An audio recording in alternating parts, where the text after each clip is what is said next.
नाजरीन मोहतरम, एक सवाल ये है कि क्या पेशाब करने से इंसान नापाक होता है या नहीं।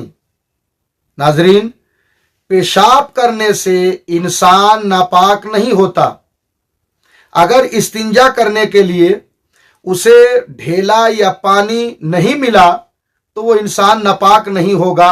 हाँ, अगर पेशाब का कतरा अगर कपड़े पर या उसके छींटे लग गए हों तो आप उतना दूर धो लें और धोने के बाद आप वजू करके नमाज पढ़ सकते हैं। पेशाब करने से इंसान नापाक नहीं होता है। याद रहे, चूंकि पेशाब निजासत गलीज़ा में से है तो इस मसले की वजाहत भी बहुत ज़रूरी है। मसला यह है कि अगर निजासत गलीज़ा 1 दिरहम से ज़्यादा कपड़े या बदन पर लग जाए तो उसका धोना फर्ज है। अगर बगैर धोए आपने नमाज पढ़ी तो नमाज नहीं होगी, और अगर जानबूझ करके पढ़ लिया तो आप गुनहगार होंगे। और अगर 1 दिरहम के मिकदार है तो उसका धोना वाजिब है। अगर उसके साथ आपने नमाज पढ़ लिया तो नमाज मकरूह तहरीमी वाजिबुल इयादा होगा, यानी उस नमाज को दोबारा आपको पढ़ना होगा। और अगर 1 दिरहम से कम है तो उसका धोना सुन्नत है। अगर उसके साथ ही आपने नमाज पढ़ लिया तो नमाज तो हो जाएगी लेकिन सुन्नत के खिलाफ होगा।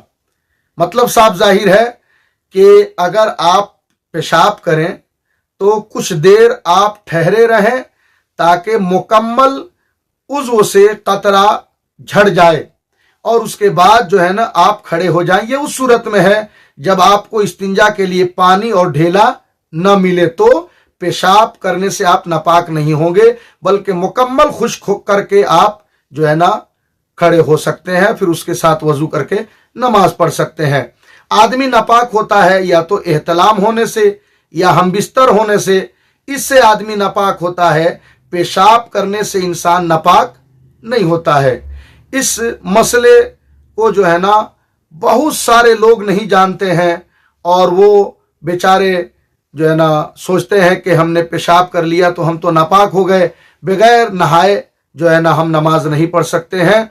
इसलिए ये वीडियो आप तक पहुंचाने का मकसद यही है कि आप शरई मसला जो है ना सुन करके याद करें और दूसरों तक भी शेयर करा करें, ताकि आपकी वजह से कोई दीन का एक मसला सीख लेगा तो उसका सवाब आपको भी मिलेगा। नाजरीन, आपसे गुजारिश है कि अब तक मेरे चैनल को आपने अगर सब्सक्राइब नहीं किया है तो आप सब्सक्राइब कर लें और वीडियो को शेयर भी करें, और कमेंट करके दीनी मसाइल अगर आप पूछना चाहें तो पूछ भी सकते हैं। इंशाअल्लाहुल अजीज जहां तक होगा शरई मसला आप तक पहुंचाने की हम कोशिश करेंगे। अस्सलामु अलैकुम।